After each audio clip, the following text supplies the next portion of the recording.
Olá, profissional de SMS! Como você sabe, eu sou a Janaína e faço parte do Grupo Share. O Share está sempre trazendo um novo conhecimento para você ou então melhorando seu conhecimento na área de SMS. O vídeo de hoje nós vamos falar sobre o comparativo entre a ISO 45001, que menciona o Sistema de Gestão de Saúde e Segurança, e o GRO, que está dentro da NR1, Disposições Gerais e Gerenciamento de Riscos Ocupacionais. Vem comigo! Antes de eu começar a falar, você já deu aquele like para curtir o nosso canal? Dá uma força? Já? Que bom!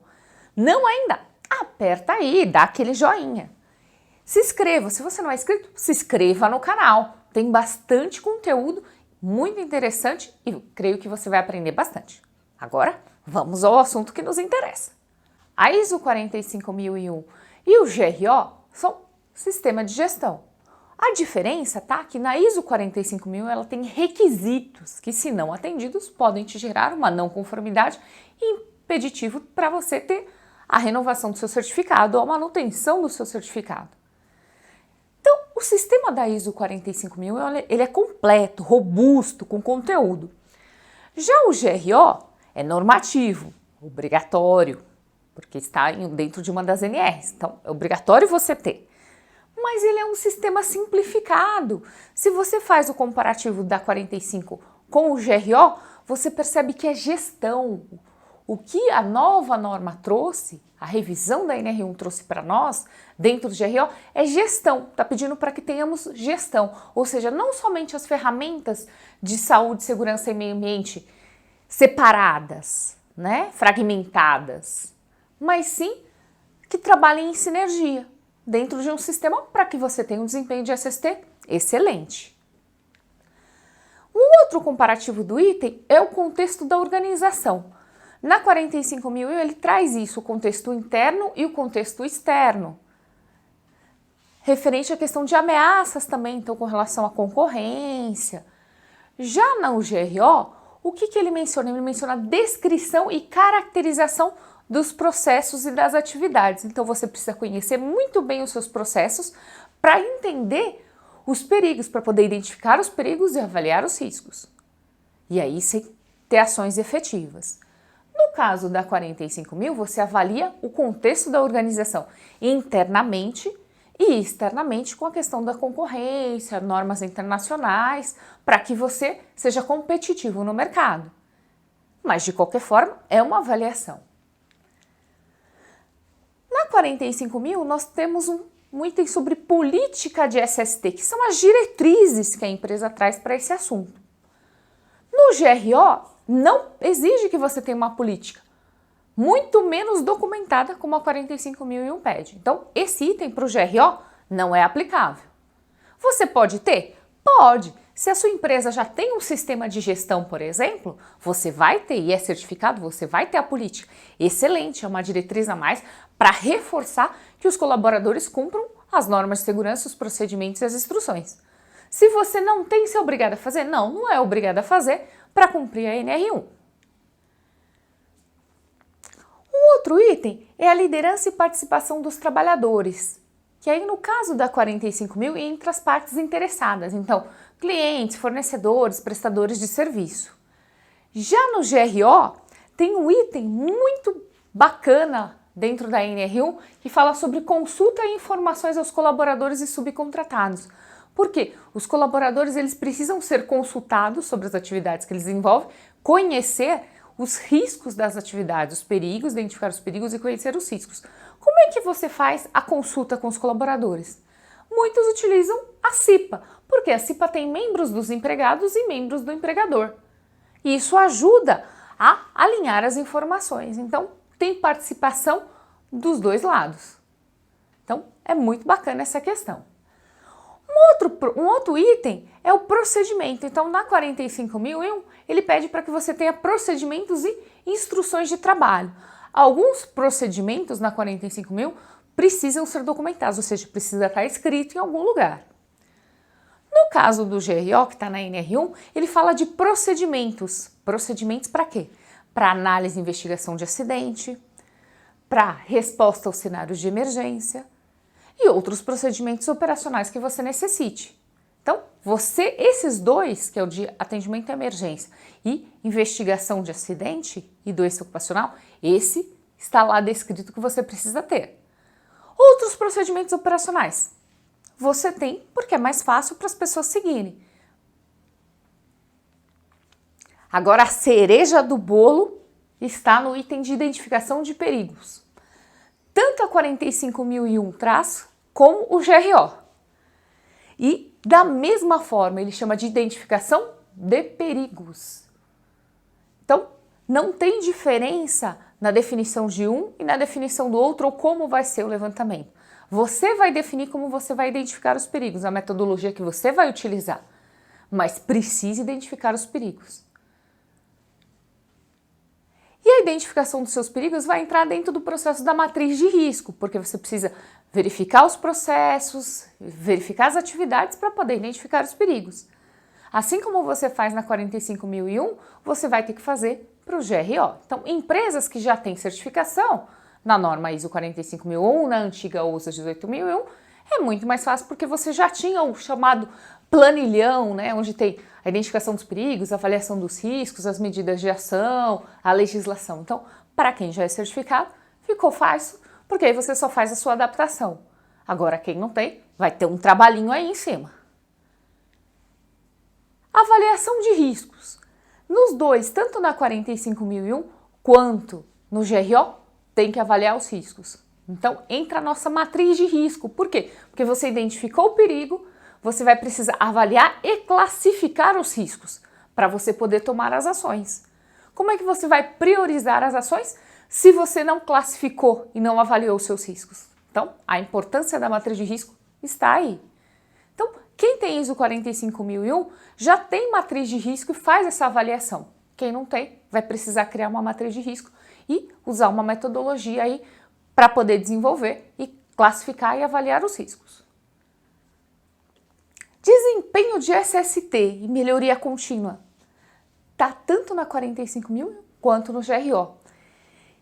Na 45.001, isso está mais explícito porque tem um item falando sobre o desempenho, que você precisa mostrar o desempenho de SST e o comprometimento com a sua política, para mostrar que as diretrizes que você estabeleceu na sua política, você vem cumprindo e vem trabalhando na melhoria contínua. No caso do GRO, ele pede para que você mostre o desempenho de SST através das ações. Então você identificou os seus perigos, avaliou e classificou os riscos, as ações você vai ter lá se os riscos eles estão elevados ou não, ou mesmo aquelas atividades onde o risco já é baixo, você ainda assim tem que implementar ações de melhoria, para que você não exponha o colaborador a risco algum. A gente sabe que sempre vai ter que trabalhar na melhoria. Por quê? Porque os processos mudam, os equipamentos, né, tornam-se mais antigos, então gera-se mais ruído, às vezes não tem uma manutenção preventiva adequada. Então, isso é trabalhar na melhoria, começar a fazer mais auditorias, inspeções, investir na parte de treinamento e orientação, para você conseguir demonstrar por meio de indicadores proativos e reativos que realmente você tem ações efetivas e que funcionam para garantir a saúde e segurança dos trabalhadores aí na empresa onde você trabalha. Agora falando um pouquinho sobre auditorias. Na 45.001 é obrigatório você ter o seu plano de auditoria interna e você passa por auditoria externa também. Ou a auditoria externa pode ser de manutenção ou de recertificação. No caso do GRO, não tem auditoria, ele não usa o termo auditoria, nem interna nem externa. Muito pelo contrário, ele usa o termo acompanhamento das ações. Mas afinal, o que é o acompanhamento das ações? Nada mais é do que uma inspeção ou mesmo uma auditoria feita no local de trabalho, para garantir que aquelas ações que você mencionou no seu plano de ação está relacionado ao seu inventário de riscos, que realmente está sendo feito no prazo, como deveria ter sido, como você planejou que faria, e até mesmo se foi efetivo, porque às vezes você implementa uma ação no sentido de reduzir o risco e cria um outro risco. Então, por isso que precisa fazer o acompanhamento das ações. Agora, um item bem assim, explícito, também nas duas normas, é a questão de resposta à emergência. Na 45.000 ele traz preparação e resposta a emergências e precisa testar. No GRO, ele também traz, só que ele chama o item de preparação para emergências, inclusive cenários de emergência de grande magnitude. Não são só emergências com incêndio, que nem nós estamos acostumados a fazer, por exemplo, o PAI, que é o Plano de Atendimento à Emergência. São todas as emergências ou possíveis emergências que você pode ter de acordo com o processo produtivo que você tem na empresa. Pode ser um derramamento de óleo, derramamento de produto químico, é emergência. Então precisa estar descrito, isso precisa estar procedimentado para que todos os colaboradores saibam como agir quando você tiver essa ocorrência não desejada. Então, tanto na 45 quanto no GRO, você tem isso. Lembrando que na 45 tem a exigência de testar. No GRO ele fala que você tem que ter o procedimento de como agir. Você vai testar também, né? Porque imagina que você monta um procedimento e não testa. Quando as pessoas realmente precisarem agir, pode ser que não sigam corretamente o procedimento, porque entra aí um fator emocional, né? Ansiedade, uma série de outras questões. Então, é sempre bom testar o seu plano ou o seu procedimento de atendimento à emergência. Agora falando um pouquinho sobre acidentes ou incidentes ou quase acidentes, como alguns gostam de chamar, tanto a 45 quanto o GRO traz esse assunto. Na 45, eles chamam de incidentes, não conformidades e ações corretivas. Então, esse item não conformidade não entra por GRO, mas entra análise de acidentes e doenças relacionadas ao trabalho.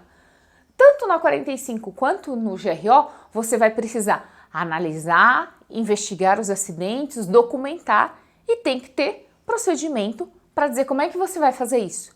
Qual a metodologia que você vai utilizar para fazer a investigação de acidente? Ah, vou usar o Ishikawa, por exemplo, espinha de peixe. Ou vou usar árvore de causas. Ou vou usar os 5 porquês. Você tem que definir uma metodologia. Falando sobre investigação de acidente, análise de acidente e doença ocupacional, o Grupo Share tem um produto. É um mini curso, chama-se Aprendendo a Investigar Acidentes. É bem interessante, ensina várias metodologias, te fornece diversos modelos, modelo de relatório, modelo de antes e depois, e é bem interessante. Se você ficou interessado, eu vou deixar o link aí abaixo, basta você clicar. Vamos continuar? E análise crítica? Tem? A análise crítica, ela vai ter só na ISO 45000, que é aquela reunião onde vai-se toda a diretoria, né, reúne, discute os resultados, o que deu certo, o que não deu certo, o que atingiu o indicador, o que não atingiu, o que ficou abaixo da meta, se a meta vai ter que mudar ou não. Isso para 45001. Já no GRO você não tem essa reunião, essa formalização da análise crítica. E isso não está explícito no GRO. Mas como é que você vai avaliar seu desempenho se você não fizer uma reunião de análise crítica? Então, ele está nas entrelinhas. Por quê? Porque você precisa demonstrar pela NR1 que você realmente teve um desempenho em SST. E para ter esse desempenho em SST, você tem que avaliar todos os resultados, as metas e os indicadores. Então, é como se você fizesse uma reunião de análise crítica. Só que essa reunião de análise crítica não precisa ser documentada. Bom, esse foi o nosso vídeo de hoje. Eu espero que você tenha gostado. Dúvidas e comentários? Deixa aí abaixo. Tem sugestão de novos temas? Escreve aí. Eu vou ter o maior prazer em responder o seu comentário e adotar o tema sugerido por você. Grupo Share, compartilhando conhecimento com você.